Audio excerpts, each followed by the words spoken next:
Olá, sejam bem-vindos ao nosso webinar de hoje. Este webinar que é com a Associação KPNX Portugal e será especificamente sobre soluções para edifícios no mundo dinâmico.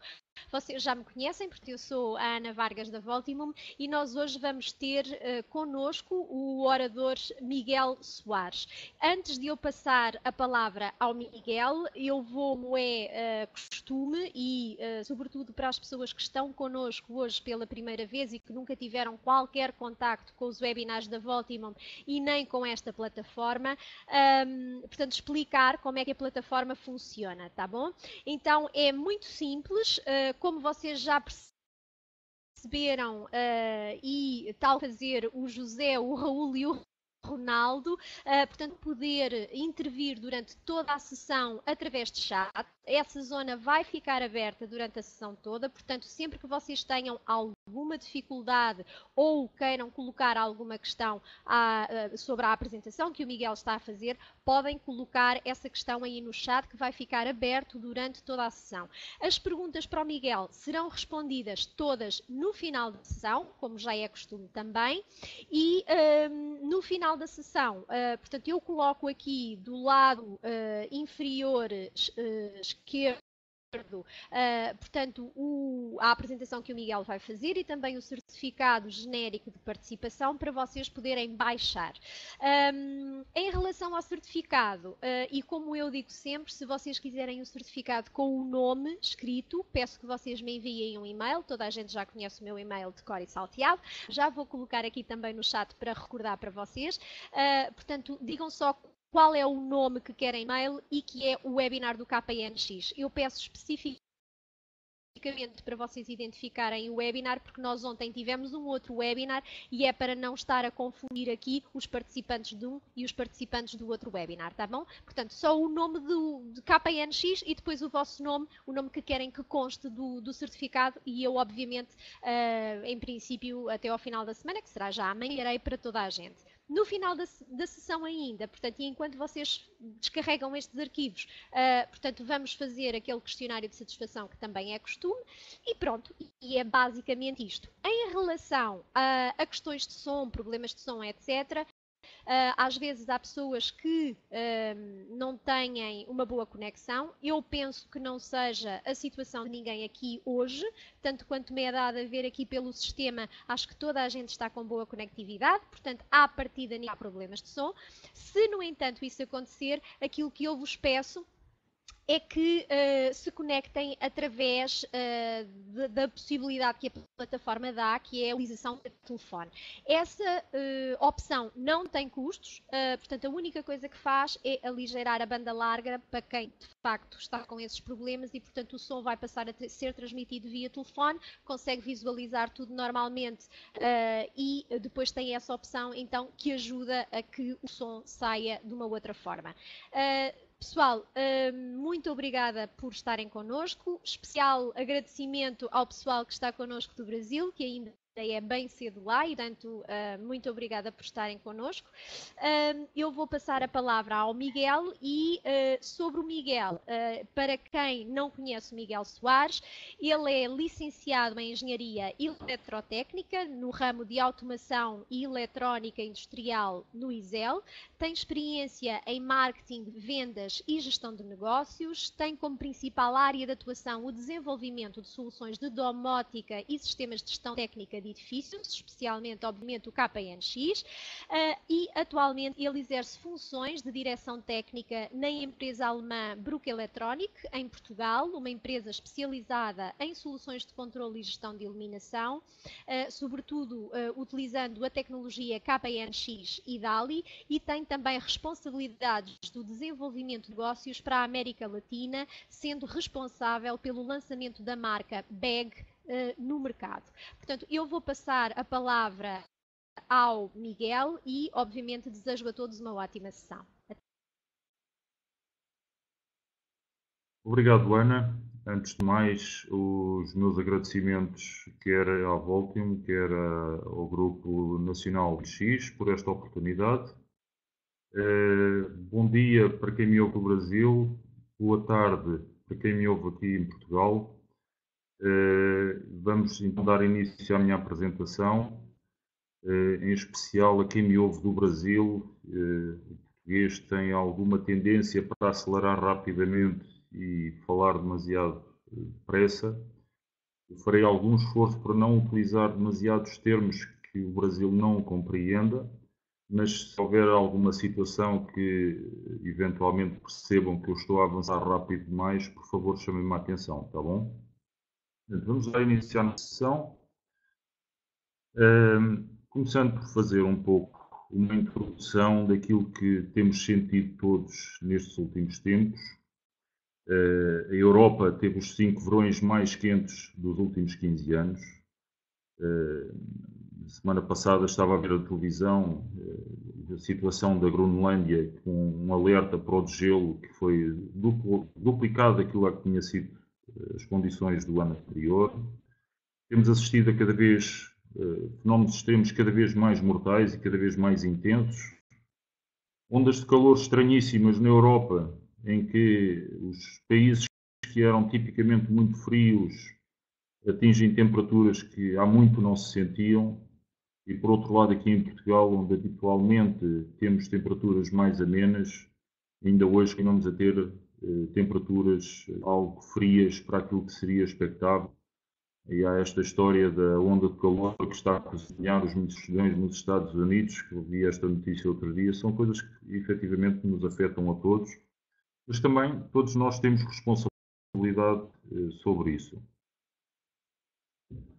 Um dos principais fatores que afeta as condições climáticas tem sido, obviamente, a poluição, e um dos principais poluidores são, sem dúvida, as cidades. Existem que ter noção relativamente às cidades. Elas consomem 2/3 da energia mundial, cerca de 60% do consumo mundial de água. Esse será um dos principais problemas nos próximos anos que teremos que enfrentar, e são responsáveis por 70% das emissões mundiais dos gases de efeito de estufa. Por outro lado, sabemos que até hoje cerca de 50% da população mundial vive em cidades, mas as previsões apontam que até 2020 é expectável que este deslocamento das pessoas para as cidades cresça para 70%, ou seja, cerca de 70% da população mundial passará a viver dentro das cidades.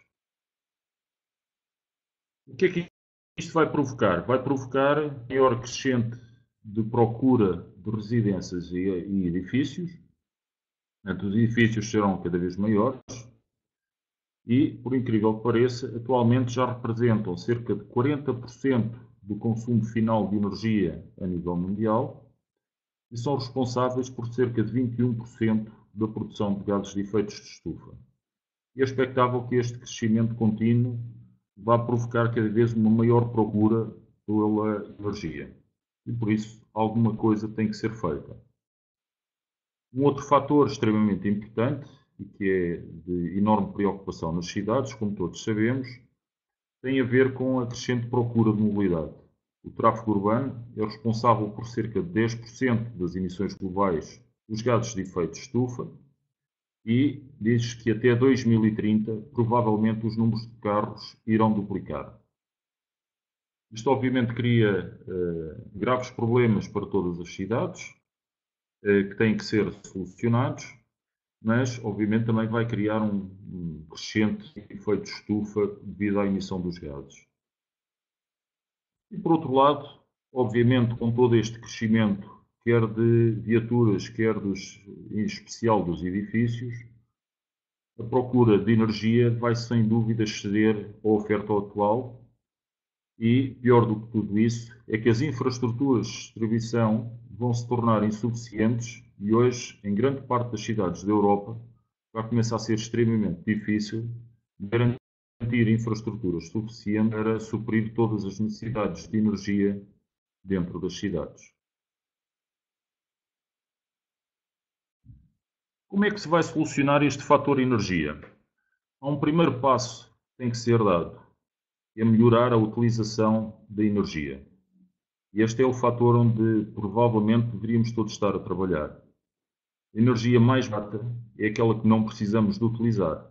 Portanto, temos de tornar a utilização de energia cada vez mais eficiente, mas obviamente tornar a utilização de energia mais eficiente são tecnologias que hoje em dia são perfeitamente dominadas, são do conhecimento geral. No entanto, grande parte dos utilizadores não sabem como é que estas tecnologias funcionam e, por isso, é importante e fundamental informar e formar os utilizadores e, por outro lado, dotar os edifícios de capacidade de gestão dos recursos. Eles têm que ser capazes de automaticamente regular a iluminação, regular os sistemas de climatização, regular os sistemas de ventilação, os sistemas de segurança.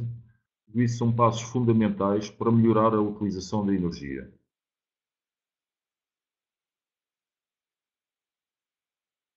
O segundo passo, extremamente importante, é mudar o paradigma da produção de energia. Até hoje estamos habituados a produzir energia essencialmente dos combustíveis fósseis, em grandes usinas ou grandes centrais de produção de energia, em que facilmente quem está a gerir estas infraestruturas consegue perceber quando é que tem que produzir maior energia para poder estabilizar a rede elétrica e suprir as necessidades da rede elétrica. No entanto, sabemos que essa não é a resposta e a grande resposta, que tem sido um boom, felizmente, por todo o mundo, tem sido as energias renováveis. Um grande enfoque, obviamente, nas energias solar e eólica. No entanto, isto vai nos trazer uma mudança de paradigma. E essa mudança de paradigma centra-se essencialmente na questão da descentralização da produção. Ou seja, deixamos de ter grandes produtores, passamos a ter uma produção mais pequena, no entanto, totalmente descentralizada, função das condições climatéricas, da existência ou não existência de vento, da existência ou não de energia solar, da luz solar, e, portanto, toda a produção de energia se torna mais difícil de controlar. Por outro lado, estamos a caminhar para a microgeração, numa perspectiva de produzirmos nós próprios, nos edifícios, a energia que vamos consumir. E tudo isto vai provocar uma grande alteração no paradigma da produção de energia. Temos que mudar um pouco o chip na forma como compreendemos a produção de energia.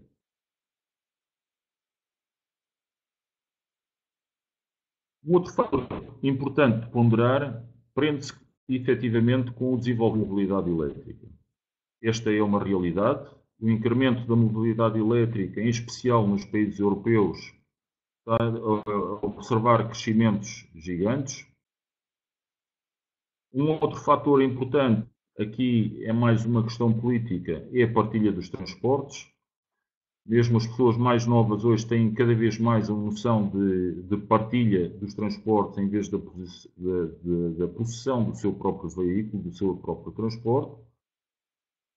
Mas há aqui um outro fator que é importante e que os veículos elétricos podem ter um fator preponderante na gestão da energia, é que podem servir como buffer de energia que permitem suprir em determinadas alturas os picos de consumo de energia. Ou seja, os carros elétricos, os veículos elétricos que têm energia acumulada, vão poder ter a capacidade não só de consumir a energia, se alimentarem de energia, mas também a capacidade de fornecer energia à rede elétrica para permitir suprir os picos de consumo de energia e consumir essa energia que muitas vezes no veículo elétrico eventualmente poderá não ser necessária para a pessoa se deslocar.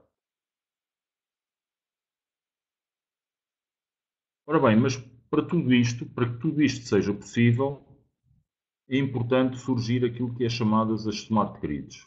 E a smart grid não é mais do que uma forma de gerir a produção, as cargas e a acumulação de energia a nível dos veículos elétricos e outras soluções que eventualmente possam vir a surgir. Mas para que esta Smart Grid possa efetivamente poder trabalhar, através da utilização de inteligência artificial, gerindo quer por um lado as cargas, quer por outro lado a produção, precisa de informação dos edifícios relativamente à capacidade que eles têm de produzir energias através das energias renováveis e da informação existente a nível da mobilidade elétrica, sabendo dentro da mobilidade elétrica que a quantidade de energia eventualmente existe disponível para suprir os picos de consumo existentes numa determinada região. E, portanto, a Smart Grid acabará por gerir toda esta informação. E o que é então esta Smart Grid? Ela é definida como uma rede de fornecimento de energia elétrica, obviamente, mas combinada com a tecnologia de comunicação e de informação. Cada um dos edifícios passará a ser não só consumidor, mas passará também a ser produtor, e daí o surgimento deste termo do prosumer, ou seja, um produtor-consumidor. A Smart Grid o que vai permitir é saber ter informação de todos estes elementos, dos produtores-consumidores, eventualmente de produção de energias renováveis distantes, do storage. Este storage pode ser feito dentro dos veículos elétricos, pode ser feito com baterias específicas dentro de cada um dos edifícios, pode ser feito inclusive através de barragens próximas que bombeiam água para cima para depois poder ser utilizada novamente na produção de energia. E obviamente as grandes centrais de produção irão continuar ainda a produzir, mas a intenção será que cada vez menos sejam necessárias, porque toda a energia, teoricamente, deveria ser providenciada pelas energias renováveis e gerida por estas Smart Grids. Isto, hoje em dia, ainda é um pouco de futurologia, mas nos edifícios, toda a informação, toda a tecnologia que hoje em dia já está disponível, já nos permite deixar os edifícios preparados para poderem interagir com esta Smart Grid.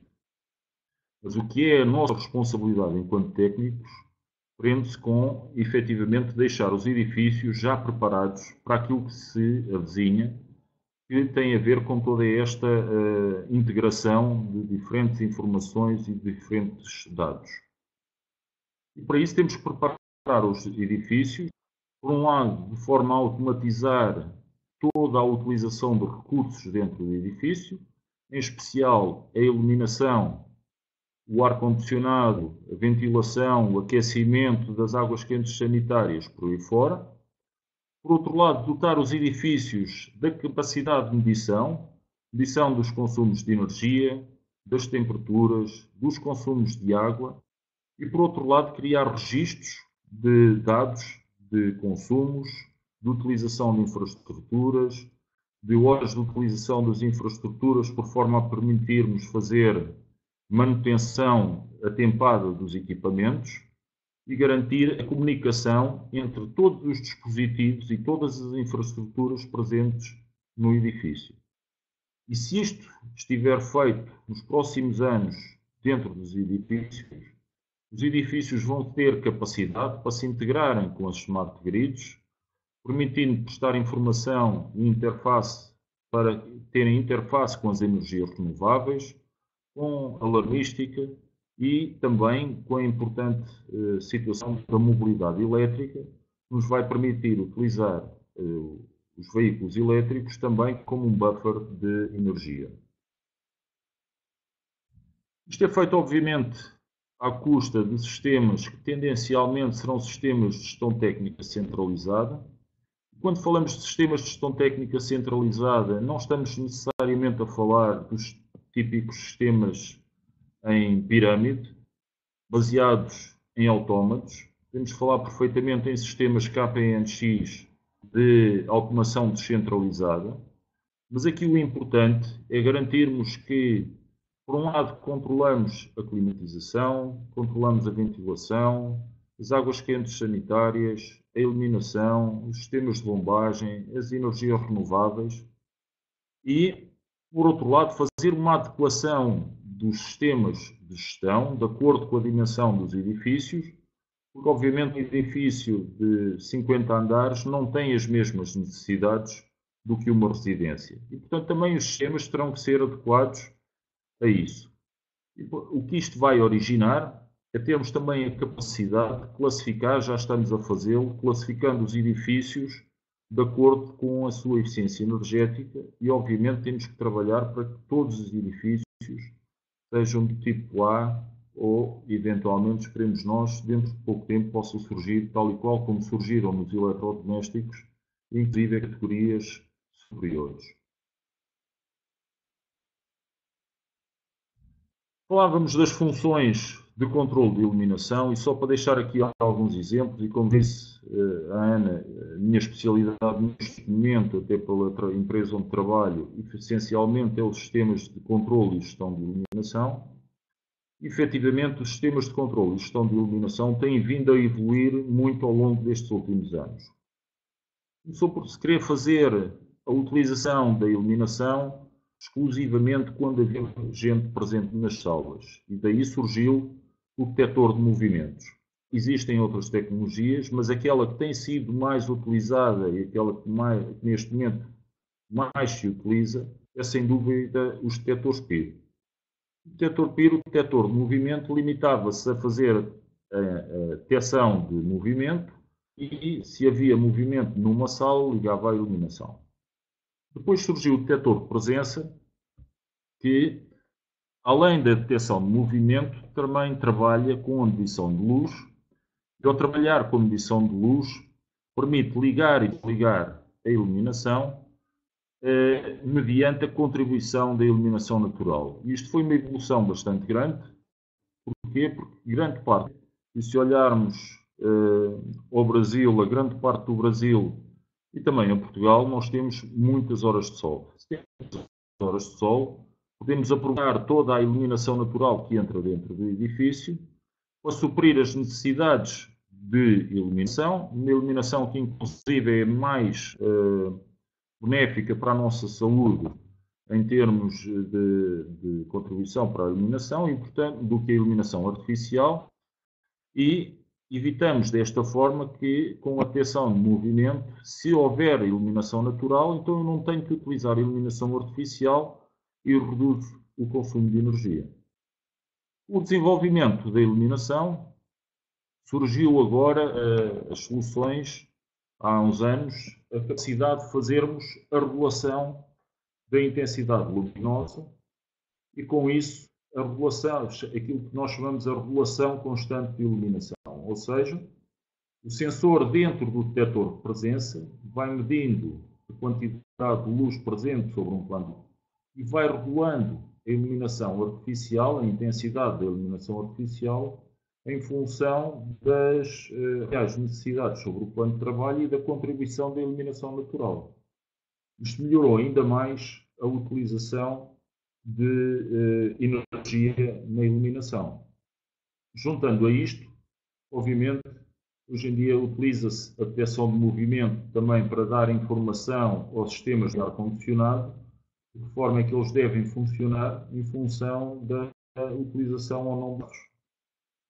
Mais recentemente, no ano passado, propriamente dito, embora fosse algo que já se conhecia, não estava ainda provado, mas o Prémio Nobel da Medicina foi entregue a 3 médicos que identificaram receptores fotoelétricos na nossa vista, que não servem para a medição, para a função da visão, mas servem para regular o nosso biorritmo. E compreenderam que havia uma relação direta entre, por um lado, a intensidade da iluminação e, por outro lado, também a temperatura de cor, com a nossa forma como nós nos comportávamos e tínhamos os nossos ciclos de sono. Aliás, se vocês repararem, se grande parte dos celulares hoje em dia, ou dos telemóveis, dos smartphones, já existe a capacidade de regularmos as temperaturas de cor para que durante a noite ele reduza os brancos frios e que nos permita dormir durante a noite. E, portanto, estes sensores e esta forma nova de trabalhar com a iluminação, não só vamos regular a intensidade luminosa, como simultaneamente alteramos o nível de intensidade luminosa, mas também a temperatura de cor da iluminação artificial, permitindo-nos um melhor bem-estar dentro do edifício e assegurando maior produtividade a quem trabalha dentro do edifício. Portanto, aqui mostra-se como é que funciona um detector de presença com iluminação comutável, ou com relés. Como verificamos, não tínhamos iluminação artificial, tínhamos alguma iluminação natural que não supria as necessidades de iluminação, os 500 lux habitualmente no nosso plano de trabalho. Quando é detectado movimento, o detector liga a iluminação artificial, passamos a ter este nível de intensidade luminosa, mas ele simultaneamente, ao fazer ligar a iluminação, o detector vai medir a quantidade de luz é que a iluminação artificial acrescentou no espaço. E à medida que o dia vai crescendo, ele vai crescendo, vai havendo cada vez mais luz a entrar dentro do edifício, e só quando ele percebe, efetivamente, ao desligar a iluminação artificial, aqui com um determinado ΔT, ele vai conseguir suprir as necessidades de iluminação, mesmo com detecção de movimento, então ele desliga a iluminação artificial. Se tivermos iluminação regulada, ou seja, iluminação que permite fazer variar a intensidade de cor, obviamente o resultado trabalha através de um PID e à medida que a iluminação natural vai crescendo, a nossa iluminação artificial vai reduzindo de forma a garantirmos sempre um valor de iluminação resultante em torno dos 500 lux.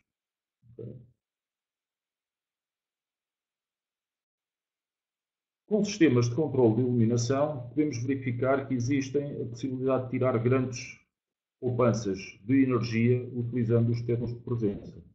Por exemplo, em sistemas de armazéns na logística, algo em torno dos 50% a 80%. Em instalações sanitárias, algo em torno dos 25% até 90%. Em salas de conferências, as poupanças são também gigantes. E mesmo nos escritórios, no mínimo entre 20%, aliás, até 30%. E mais ou menos a mesma coisa em torno dos gabinetes. E isto porquê? Como vemos aqui no gráfico, esta linha preta representa a iluminação natural, este verde a utilização de energia. Se a pessoa está dentório, mas começamos a ter alguma iluminação natural, vemos o consumo de energia a reduzir. Sair do escritório, desliga a iluminação artificial.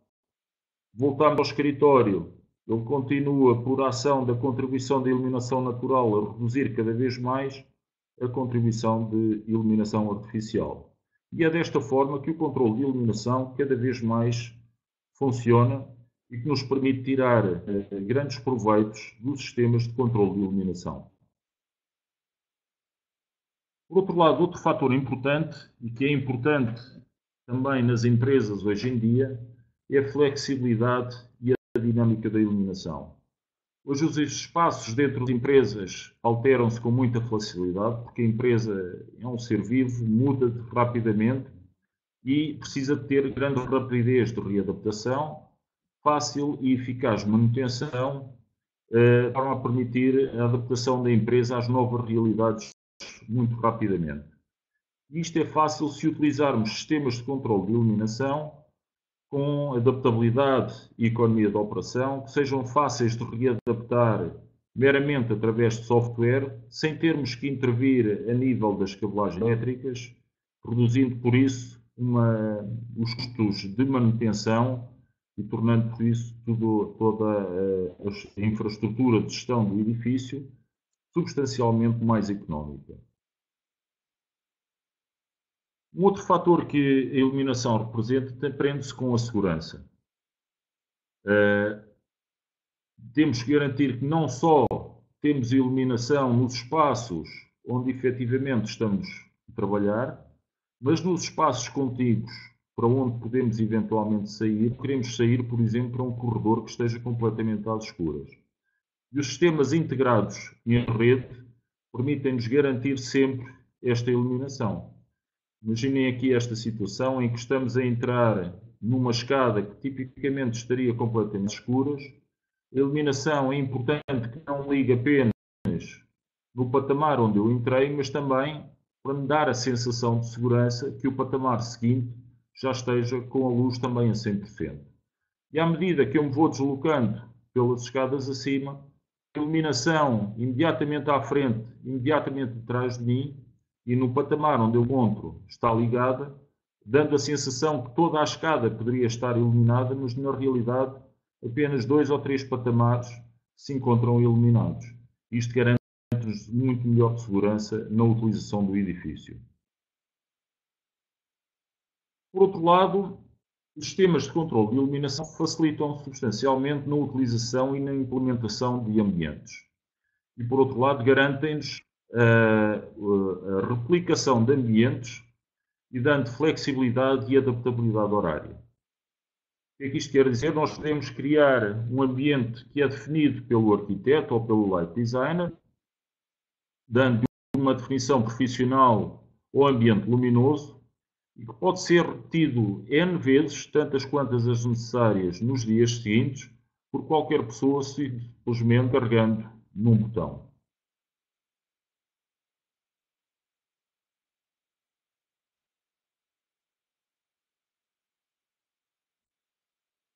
Um outro fator que nos permite poupar muita energia e que nos dá maior conforto térmico nos edifícios são os sistemas de sombreamento, ou seja, persianas e stores.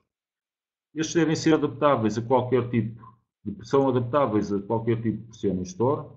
Obviamente vão aumentar substancialmente o conforto dos utilizadores, que reduzem as reflexões dentro do edifício, quer no plano de trabalho, mas em especial nos monitores.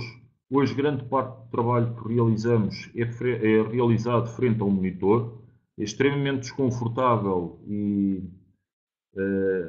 pouco saudável trabalharmos com muito reflexo nos monitores. Por outro lado, devem permitir tirar o máximo de partido dos sistemas de controle de iluminação. O que eu quero dizer com isto? Não basta correr um store ao máximo, deixar de entrar iluminação natural, porque obviamente para os sistemas de controle de iluminação eu quero manter a iluminação natural dentro do edifício.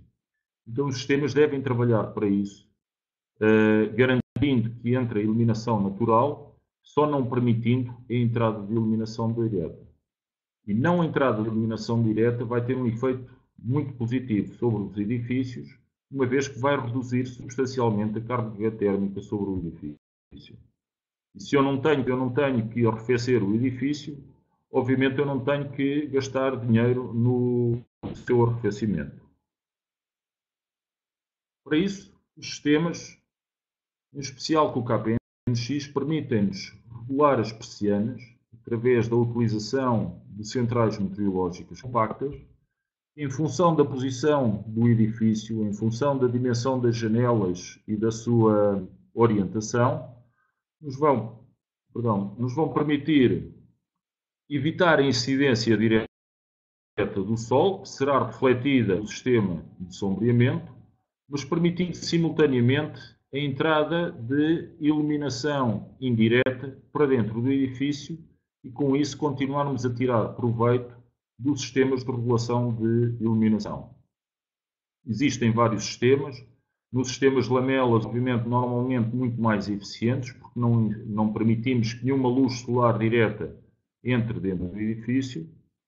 Por outro lado, com sistemas sem regulação de alhetas, teremos que permitir que entre alguma luz, mas vai entrar de forma a não permitir a incidência direta sobre o plano de trabalho e as consequentes reflexões. Com isto, melhoramos obviamente o comportamento térmico do edifício melhoramos o comportamento visual do edifício, garantimos que utilizamos iluminação natural na mesma dentro do edifício, mas evitamos os nefastas incidências diretas do sol.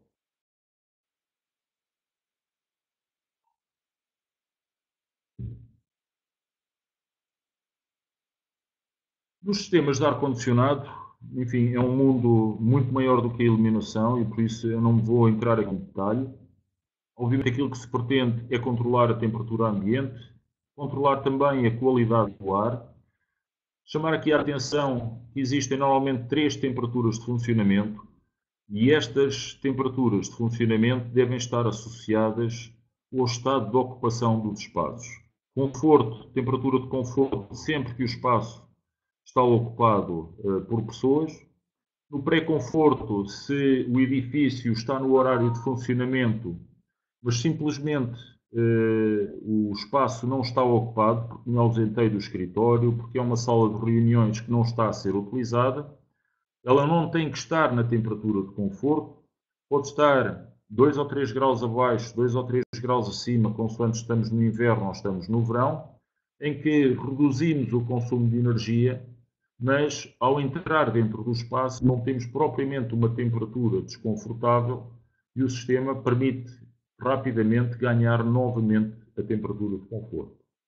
A temperatura de proteção serve essencialmente para os climas extremos e esses climas extremos, obviamente, quando está ou muito frio, vai proteger as canalizações do próprio sistema de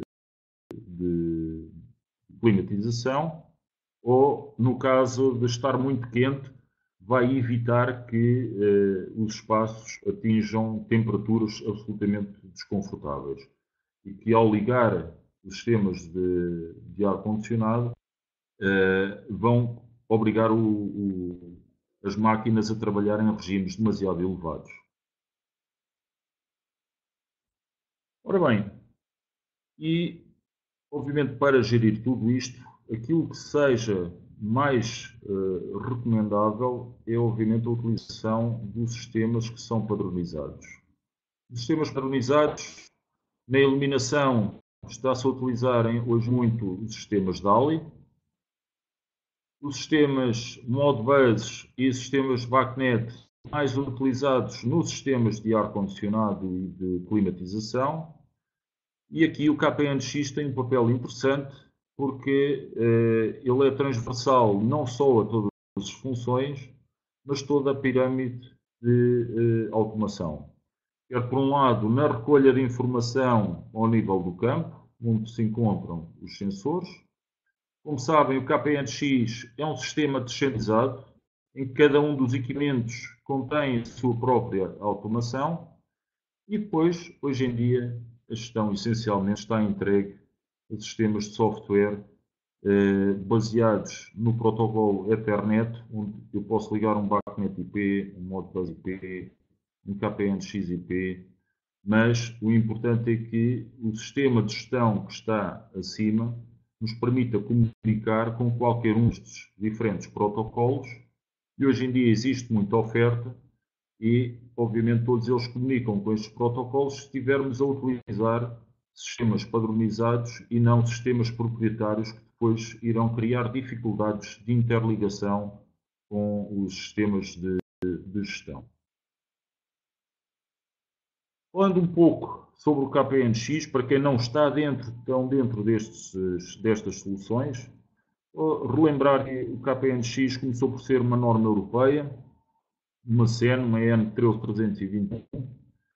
Em 2006 ela tornou-se uma norma internacional, é a ISO 14543, e mais recentemente tornou-se também uma norma quer na China, quer nos Estados Unidos, e hoje em dia é praticamente um sistema normalizado a nível internacional. E por isso, um líder absoluto nos sistemas de controle e de automação. É gerido, como sabem, por uma associação que certifica produtos, certifica também os chamados KNX Partners, que são os integradores de sistemas que trabalham com a KPNX, e está presente em 190 países. Os campos de aplicação, eu diria que hoje não existem limites, porque são mais de 470 fabricantes. Existem sistemas para controlar a iluminação, para controlar áudio e vídeo, para controlar a ventilação, os sistemas de supervisão, os smart sistemas de intrusão, enfim, não existem limites para o KPNX. E qual é a estrutura de uma instalação KPNX? Obviamente tem que haver um meio de transmissão e o standard especifica essencialmente 4 meios. O mais comum, o par torçado, um cabo de 0,8 secção, 4 condutores. Na realidade, apenas 2 condutores são utilizados. Os outros 2 ficam de reserva para alguns equipamentos que precisam de alimentação suplementar. Os restantes, eu diria 95% dos equipamentos, são alimentados a partir do próprio bus, nomeadamente os sensores. E hoje em dia utilizam-se muito sistemas em radiofrequência e cada vez mais surgem os interfaces KPNX-NET-IP. Não é mais do que a transmissão do protocolo KPNX através de uma rede Ethernet. Ora bem, temos o meio de transmissão, precisamos então dos equipamentos.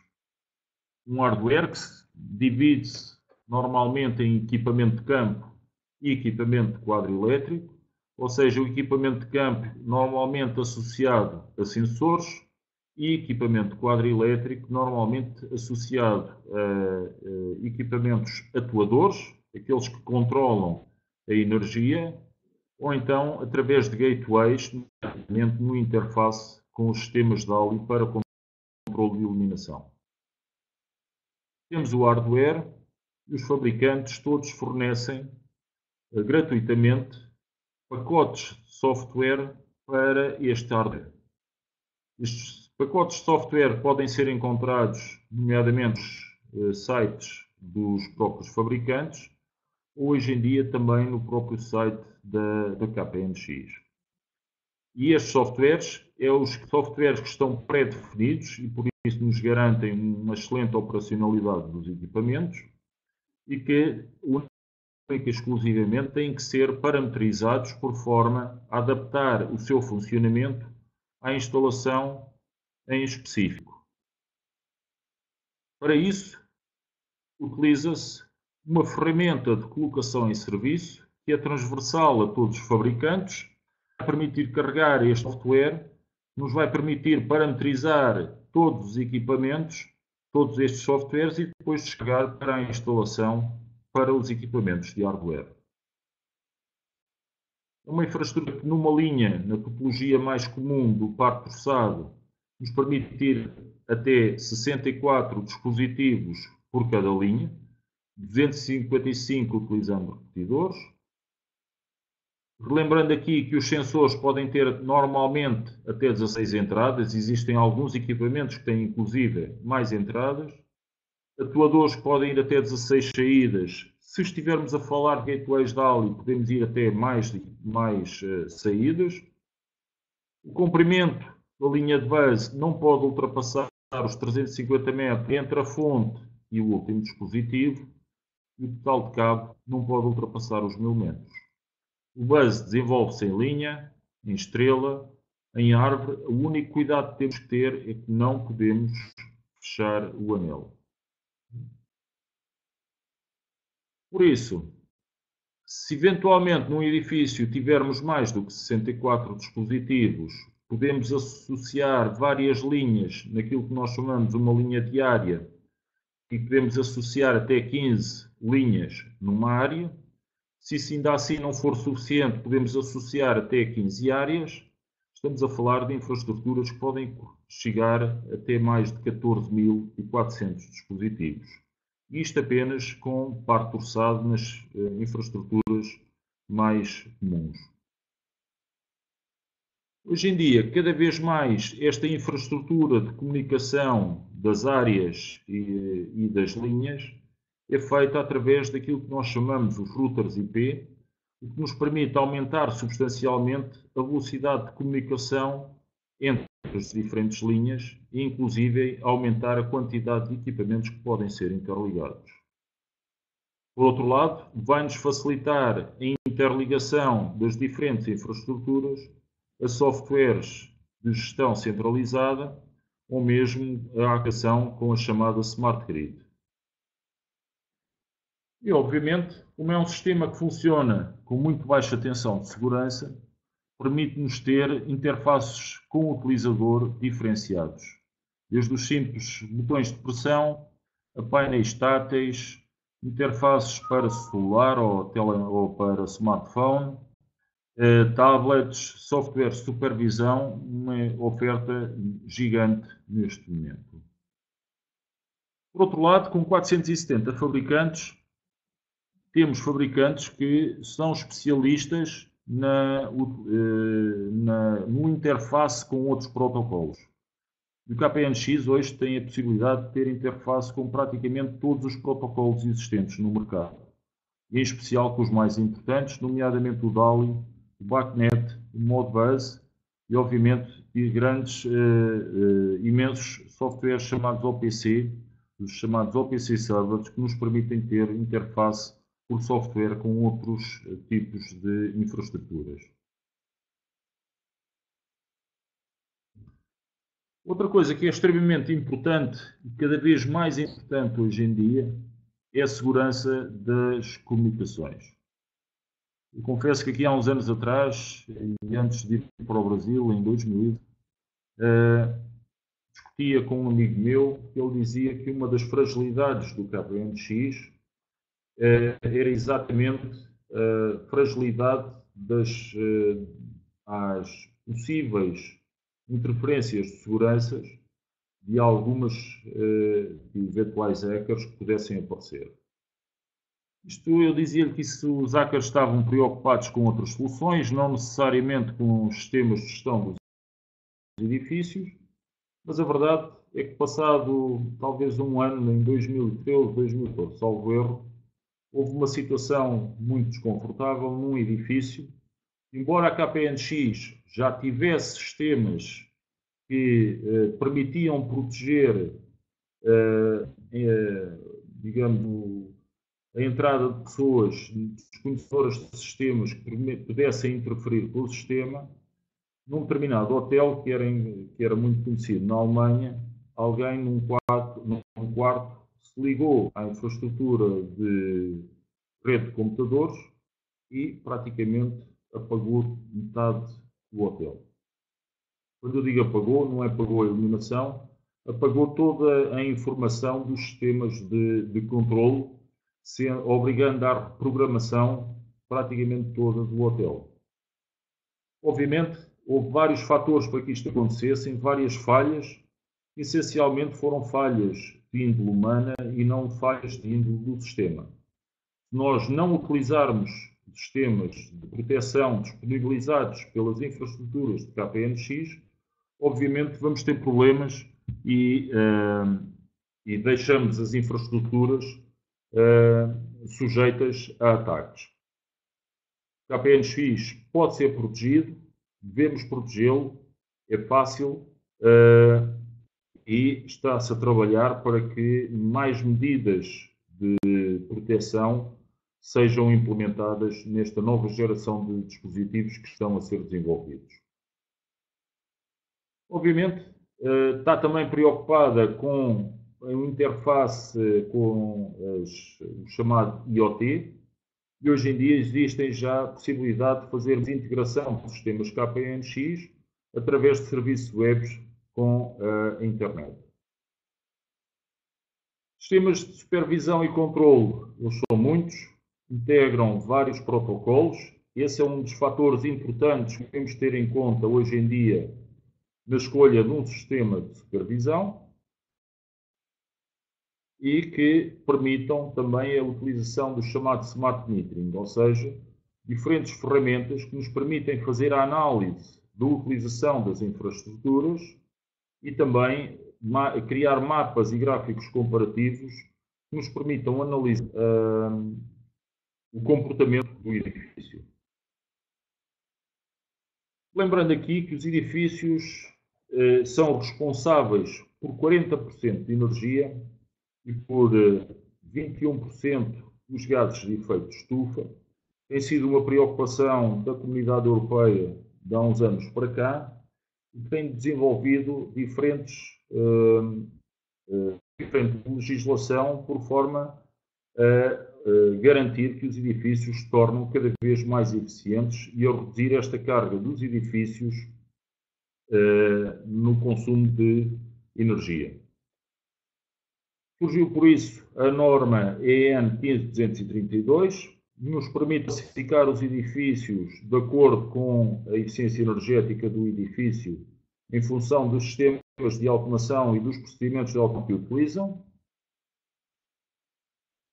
e que, através de uma diretiva comunitária, acabou por ser adaptada para a legislação portuguesa, aquilo que nós chamamos de REGS, o Regulamento de Desempenho Energético dos Edifícios de Comércio e Serviços, associada a diferentes portarias e que neste momento está prestes a ser revista, porque foi publicada uma nova diretiva comunitária, 2018/844, de 30 de maio, e que obriga a que toda a legislação nacional passe a adotar esta nova diretiva até 20 de março do próximo ano.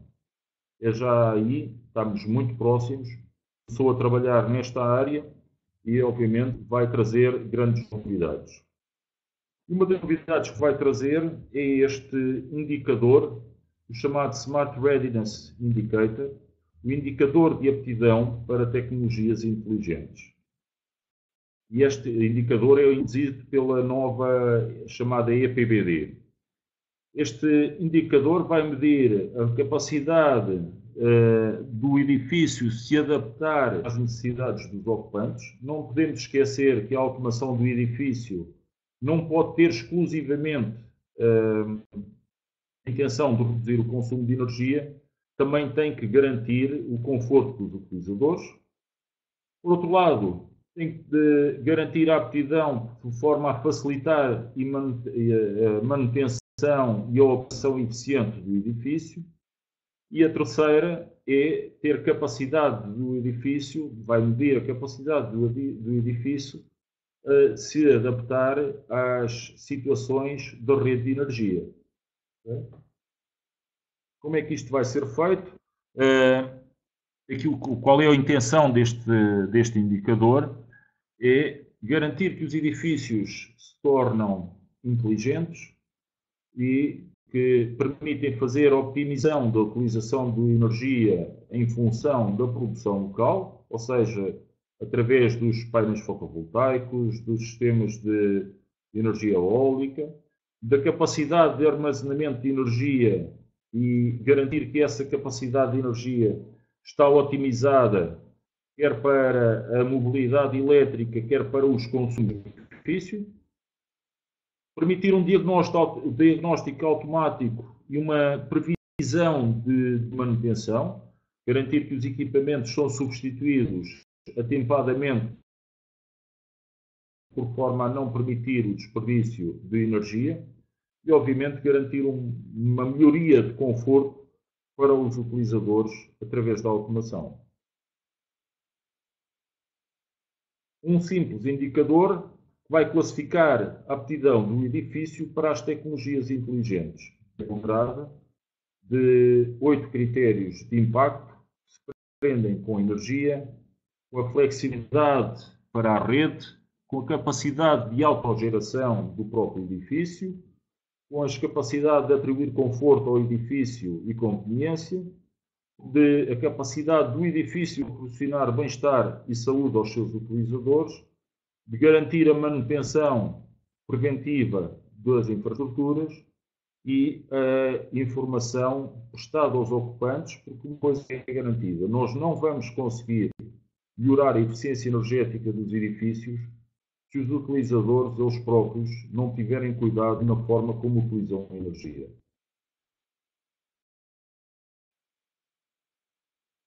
deixar aqui um pouco a ideia de que, para pensar o presente com um olho no futuro, a eficiência energética é fundamental para alcançar os objetivos de redução de emissões. Se nós não trabalharmos hoje, amanhã vai ser tarde.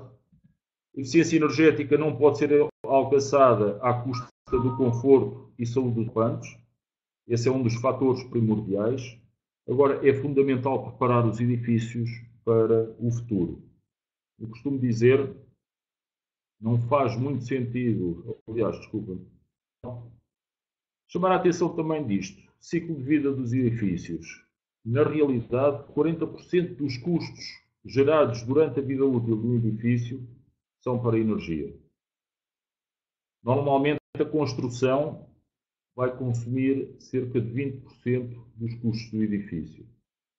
A utilização do edifício, de renovação, na gestão de operação, provavelmente custa cerca de 60% dos custos de exploração e custos de energia são cerca de 40%. E depois, obviamente, haverá também aqui um custo de demolição ou de reaproveitamento do edifício. Ninguém constrói um edifício para trabalhar durante 2 ou 3 anos. Portanto, temos também que mudar o nosso paradigma e a nossa forma de pensar para o futuro, pensando que os edifícios têm uma vida útil extremamente grande e temos que os deixar preparados para consumirem o mínimo possível. E este é um fator interessante. Se compararmos aquilo que nós estamos habituados hoje em dia nos edifícios com aquilo que temos nas nossas viaturas, hoje em dia, mesmo no Brasil, quase todos os carros têm vidros automáticos, têm informação de consumos instantâneos, médios e desde o abastecimento, começam a ter luzes automáticas exteriores e interiores, controles de níveis dos consumíveis, têm elementos de segurança como ABS, ESC, ESA, por aí fora, as siglas são imensas. E quando olhamos para os nossos edifícios, continuamos a utilizar janelas e stores manuais, contadores só servem para passar uma fatura, não nos dão informação de que forma é que estamos a consumir energia. As luzes são manuais e sem regulação, não nos dão o conforto adequado. Não temos qualquer tipo de controle sobre a água, sobre os resíduos que produzimos, tudo é manual e temos poucos ou nenhum elementos de segurança. Preocupamos-nos muito com as viaturas, muito pouco com os nossos edifícios. Então, temos que mudar o nosso paradigma de pensar. Não vale a pena pensar apenas no custo do investimento, mas temos que pensar nos benefícios que iremos ter ao longo de 50 anos de um edifício, ao longo de 100 anos de edifício, e qual o retorno que estes benefícios de um investimento, porventura, um pouco mais elevado, nos vão permitir obter. Estes benefícios são, além da redução da fatura energética, uma redução dos custos de manutenção e também o prolongamento de tempo de vida útil dos próprios equipamentos, que ao serem utilizados em melhores condições, vão durar mais tempo. Por outro lado, perceber que a eficiência energética não é um processo contínuo, é um processo, tal como qualquer sistema de gestão, nos obriga a planear, a executar, a verificar aquilo que planeamos e o que executamos estão em linha, e aquilo que não estiver em linha, a corrigir e voltar a planear, e portanto é um ciclo contínuo ao longo do tempo. Era isto, obrigado, espero que tenham gostado, e agora obviamente iremos responder às questões que eventualmente vocês tenham colocado, que eu peço desculpa, eu não li todas. Ana, eu vou deixar um pouco à vontade para, espero eu, filtrar aqui algumas questões para que possamos responder. Miguel, antes de passarmos às questões, eu vou apenas chamar a atenção das pessoas que estão a participar para o seguinte. Eu acabei de colocar aí no lado inferior esquerdo, portanto, os arquivos para vocês poderem baixar.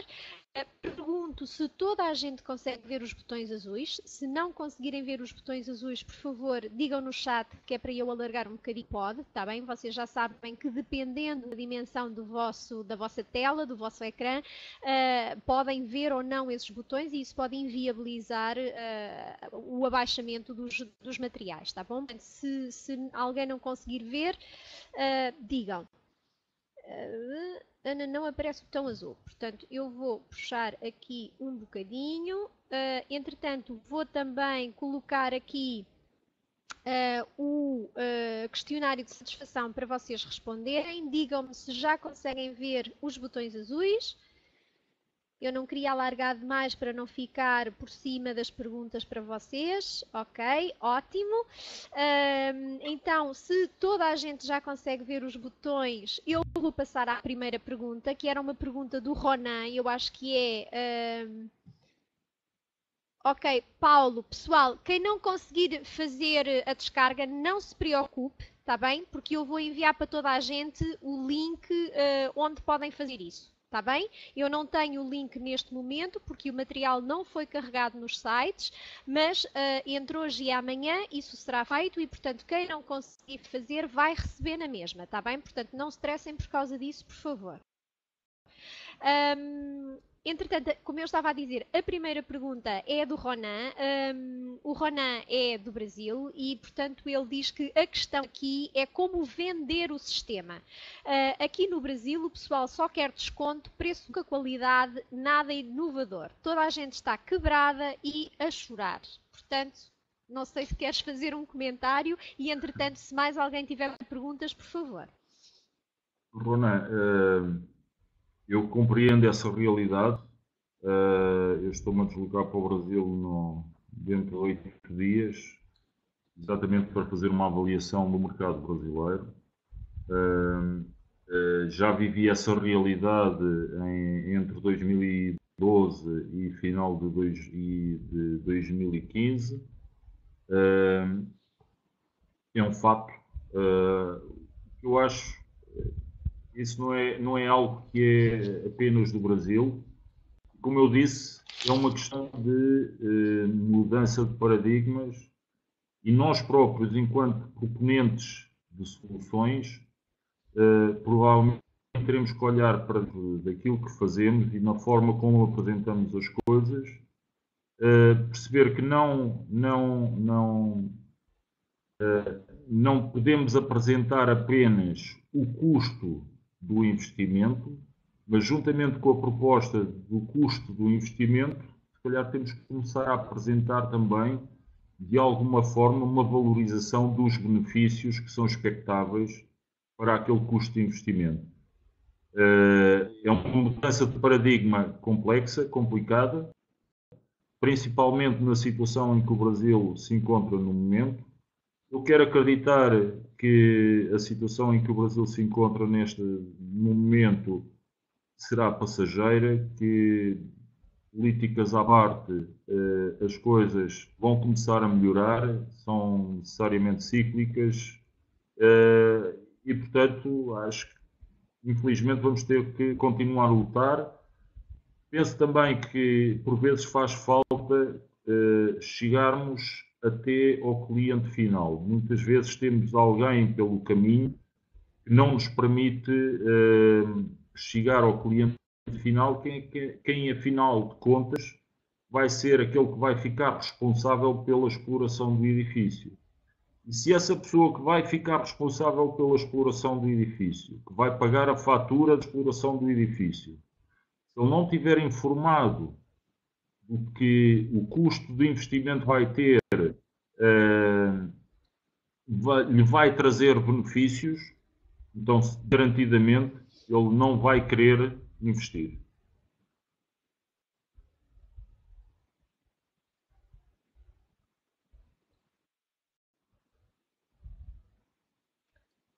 O Francisco Guerra diz que acho que é necessário apresentar às pessoas os benefícios e os ganhos do investimento e também muitas vezes o nosso cliente nem é o cliente final, mas sim está. É um pouco isso que o Francisco está a dizer, é isso que eu estou a dizer. Muitas vezes somos esbarramos naquele que é o nosso cliente direto, mas efetivamente quem vai explorar o edifício não é o nosso cliente direto, é quem está acima e, portanto, é importante que o nosso cliente final tenha noção daquilo que está a comprar e muitas vezes essa é a grande dificuldade. E não é isso, não se sente só aí no Brasil, sente-se também em Portugal e em toda a Europa. O Vladir Tavares deixa-nos aqui um repto, Miguel, que eu vou passar para ti para passares para o Rui, que entretanto vai ter que tomar decisões sobre isto, que é, ele pergunta se há a possibilidade de fazer mais webinars, mas na vertente mais técnica, de como fazer as ligações, de como fazer as programações. O que é que tu achas, Miguel? Somos capazes de fazer isso? Vladimir, vamos pensar nisso, está bem?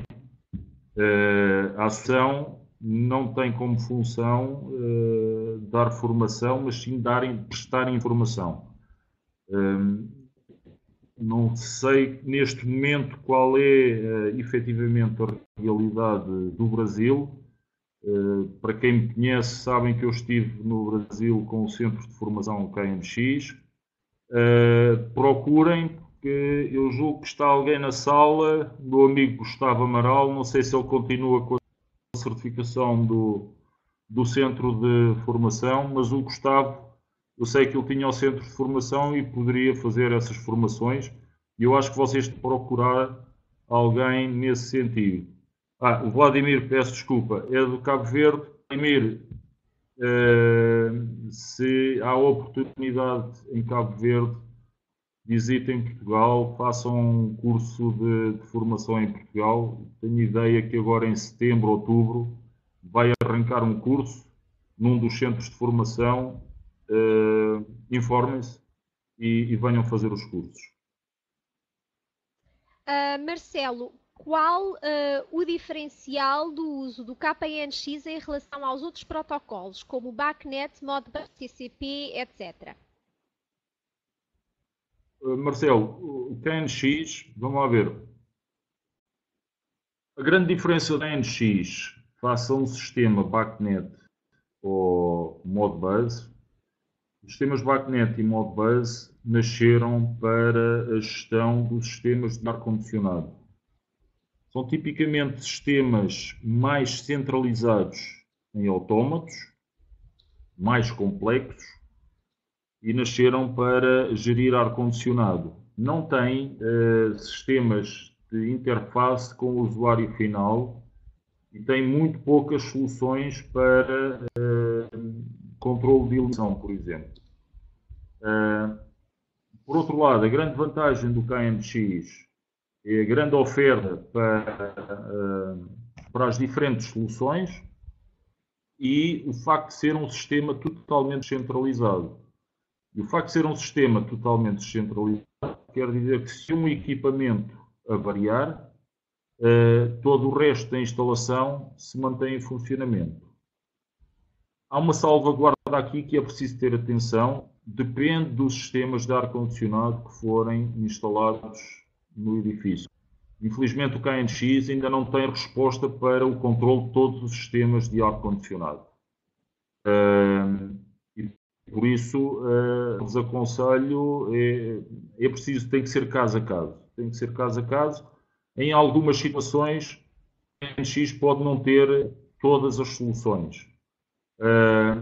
Agora, não tendo todas as soluções, tem se calhar as principais e para a grande parte dos edifícios, mas como eu disse há pouco, o importante é que o sistema de gestão que está montante e que gera todo o edifício tenha capacidade de comunicação com os diferentes protocolos.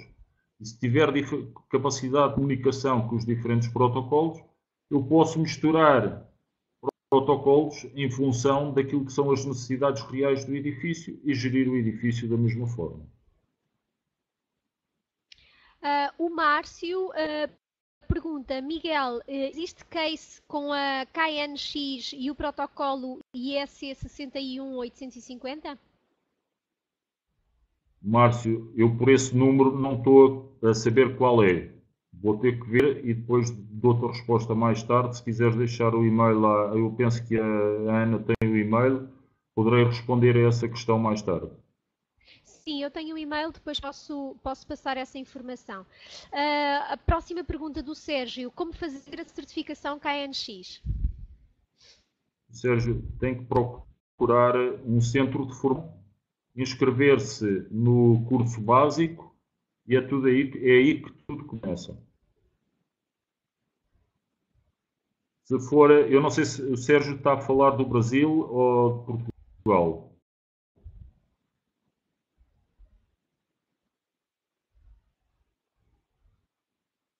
Ele não deu a indicação.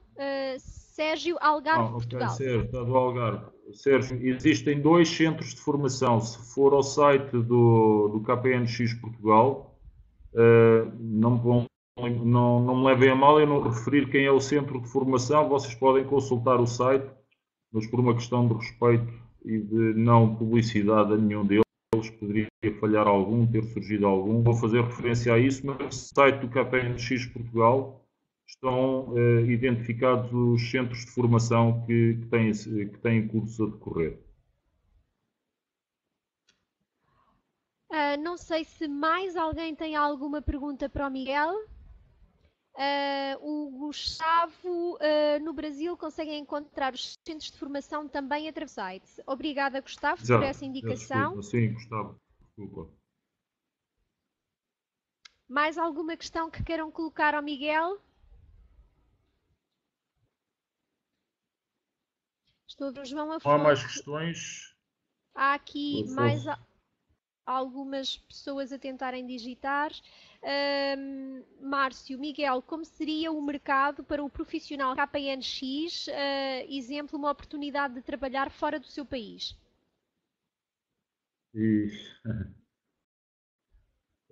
Eu não posso responder a isso. Obviamente, a certificação KNX abre portas. Agora, em vários pontos do mundo, porque o KNX está presente em mais de 119 países. Obviamente, hoje em dia, algumas instalações exigem alguma experiência também, porque só o curso básico não é o suficiente, mas, como eu disse, é um ponto de partida muito importante e fundamental. O Vladir está a digitar, não sei se será uma pergunta.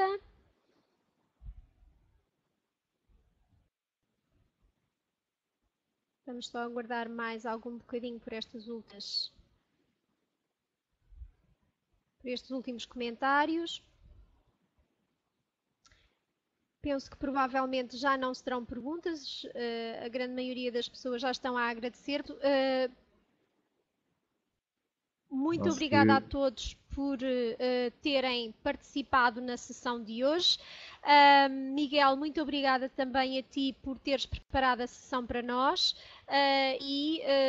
Pronto, até uma próxima oportunidade, não é? E vamos trabalhar bastante o protocolo. Obrigado Miguel, a todos e até breve.